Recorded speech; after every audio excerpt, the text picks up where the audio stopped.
Hello and welcome to the latest text on the White Pube. My name is Gabrielle De La Puente and today's text is about Boschbot.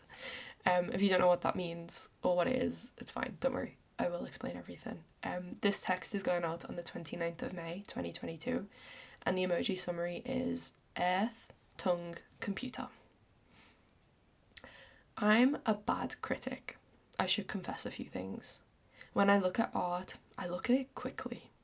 It's like I'm chugging a drink and the flavour barely brushes my tongue. I also don't know anything about art history, and that's only half a lie. I tried to read E.H. Gombrich's The Story of Art when I was in sixth form and applying for fine art courses around the country, but it was just a big list and I didn't have any faith in it.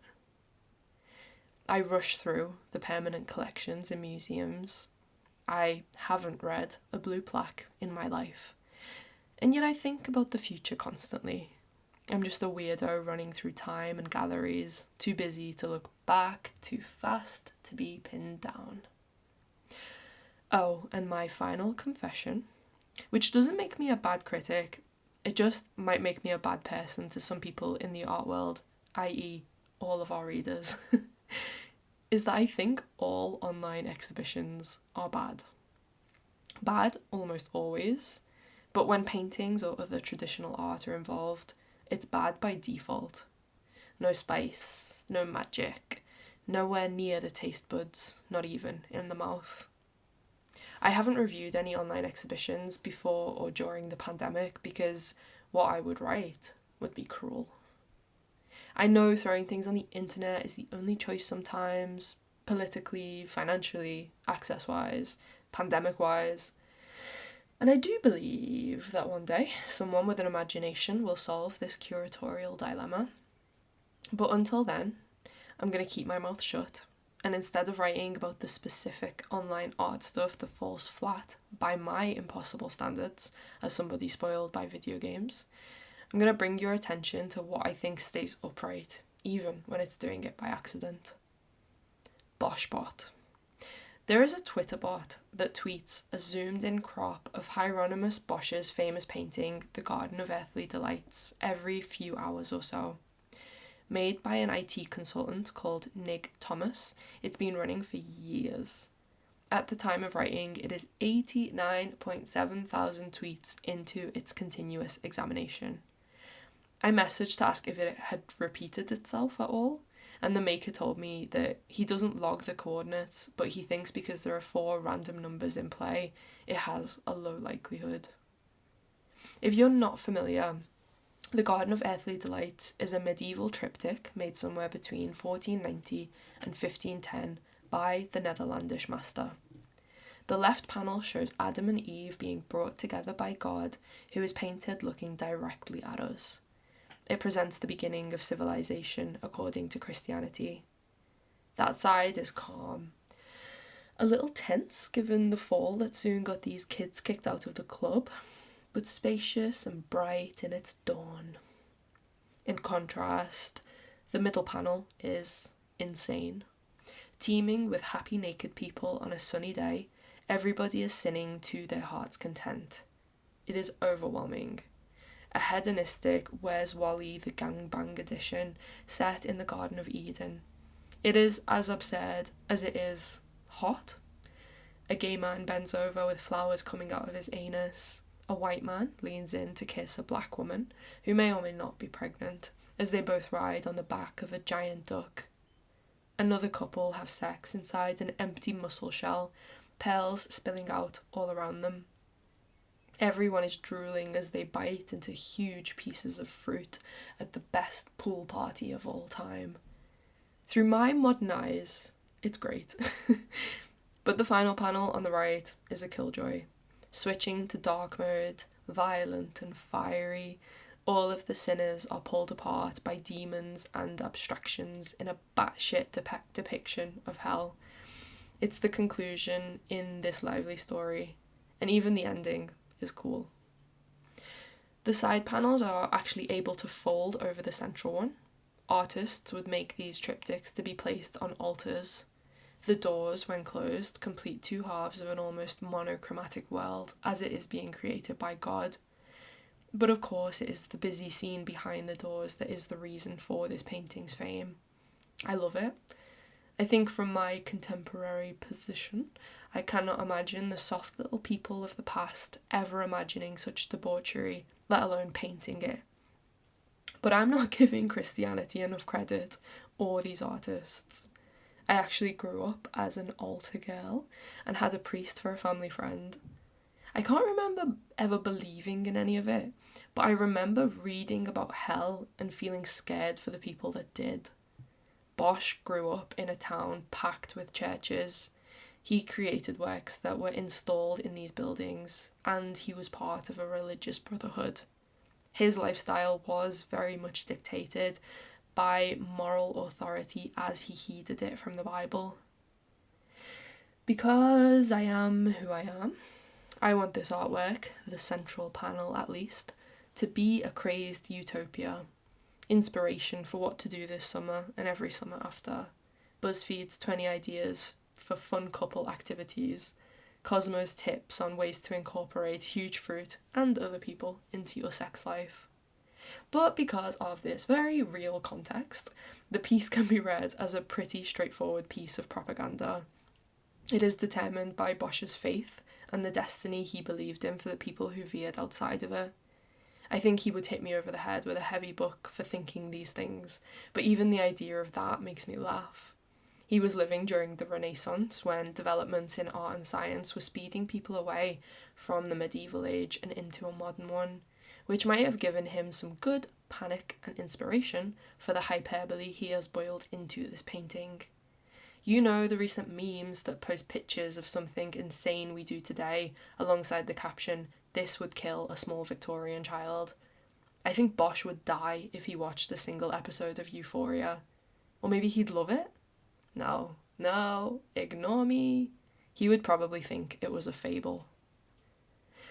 With all its fine details, the Garden of Earthly Delights is a jigsaw of allegory that can be interpreted and guessed at by historians who are able to situate its meaning in religion and the wider culture of the time.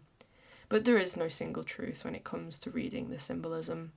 The pearls spilling out of the mussel shell might allude to purity and therefore virginity. The cherries balancing on the head of a woman with long hair could indicate her vanity. The boar dressed as a nun sniffing the ears of a scared man is meant to be a demon in disguise. The fish all over the garden in the central panel could refer to something being out of its natural habitat, but might also be a nod to the local metaphor of a phallus. Meaning is layered and vaguely lost to time, and yet it is still effective and entertaining and weird.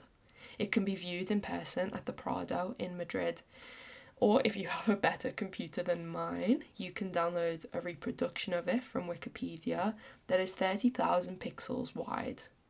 If neither of those are possible, you can always follow Boschbot instead. I know I said that I knew nothing about art history, but the drip feed this Twitter account has given me over the years has nurtured a genuine interest in this one artwork. Look at it. I love the Mordor-looking spotlights over the silhouettes of burning buildings, and the Elden Ring-looking bird character eating a man while it wears a massive cauldron on its head. There is another man, huge, bending over inside the third panel. We can see people milling about in his chest because he is broken and hollow like ceramic. But then his arms have branches, and they both disappear into boats on black water. So, what is he? He doesn't make any sense, and he feels frightening because of his strange makeup. I think it's cool that the first panel continues to be sweet, the second to be rambunctious, and the third holds a curse that is alive to this day. Without the drip feed crop of the bot, though, I wouldn't feel as strongly about any of this. I love the song because I know the lyrics now, because somebody told me the words one by one. Maybe I'm not a reader or a listener or a kinesthetic learner, Maybe my learning style is Twitter user instead. You know how it is on that app. You see an obscure subtweet and end up trawling through comments and quote tweets to figure out what is going on and who's involved because you want in on the gossip. There is a funny parallel in the scandalous moments tweeted out from the Garden of Earthly Delights and the daily social media drama, a parallel that has led me to do the same kind of digging. But when I get to the end of a thread that is collating evidence of Tristan cheating on Khloe Kardashian again, I am full of knowledge that begins and ends there. Boschbot has baited me into consuming actual art history knowledge. It has tricked me into a greater enjoyment of the work. I am so mad. I love it. I think of all the times I struggled to read a book in the library at art school because it was long and boring, and how I wish the book was made into an obscure jigsaw like this account has created in gamifying the triptych. Over time, I've been able to piece it together in my head, refer to the original, the answer, or see tweets remembering that the silver giraffe in centre right of the left panel next to a tiny kangaroo with floppy dog ears. Before I followed the bot, I knew I enjoyed the Garden of Earthly Delights, but I couldn't see these distinct elements. I could only see the forest, not the trees. It was all over the place and hard to grasp. It's like the account is bringing us up close to every tree and branch, every leaf and animal that hides in its canopy. I can see an impasto scratch of colour and the cracks that have split the paint over time. I can see a man hugging an owl that is even bigger than him, and a naked man crushed by a lute with lines of music painted over his backside. It sounds silly because I should be able to see all of these things anyway on account of it being there in front of me to look at, but I think the bot helps me to see things in the painting that I wouldn't be able to see on my own. It's like a guide telling me which way to turn my binoculars. A bot as curatorial tool for audience engagement and attention. And beyond this, I think I just much prefer its online setting. Galleries aren't the churches they think they are, and naturally, I spend more hours on the timeline instead. I like that the art is meeting me where I am instead of expecting me to come down and bow down to it. I don't need to slow down to look and look and look because the art is fast food speeding up to meet me. The bot is quickly choosing new coordinates for the framing of the overall triptych, and in doing so, we are able to quote, tweet, and meme all of its ridiculous moments, as if it is just one big doodle full of drolleries. It's why Boschbot and the weird medieval account have such a kinship. I love the irony. I love that the irony does and doesn't honour the original painting. The Garden of Earthly Delights and all its medieval religious propaganda concerned with the effects of modernisation is continuously deconstructed by this bot and consumed by a modern crowd who gives it new meaning. It is accidentally funny, like using Andy Warhol's work to advertise soup. Bosch was right. The modern age really is us just doing whatever we want. You have to laugh.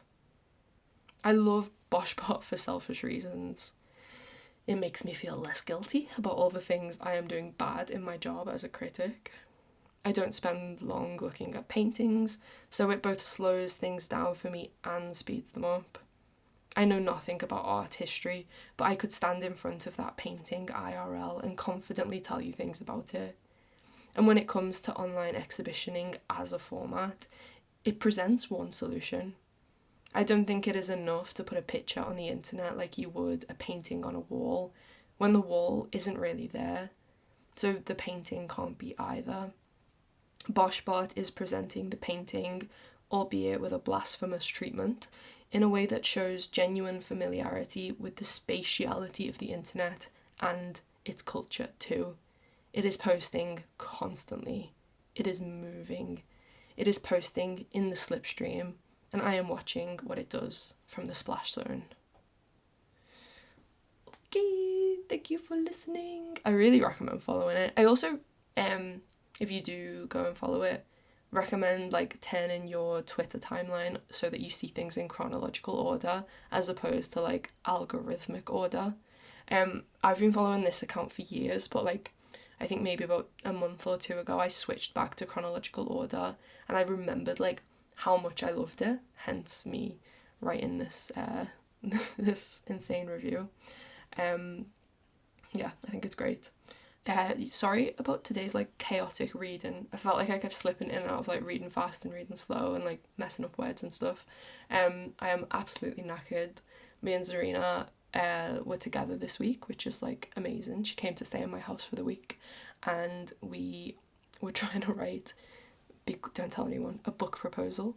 We have like a deadline coming up soon because apparently all the publishers in the world go on summer holidays, so we have to get it in now or wait until the autumn. So we have like been locked in a room all week writing, and I am fucking tired. So I'm going to post this and then I'm going to take the day off and just chill. I hope you are doing well wherever you are. Thanks for listening. Thanks especially if you are a Patreon, Ko-fi or PayPal supporter. And I'll see you on the next one. Bye bye.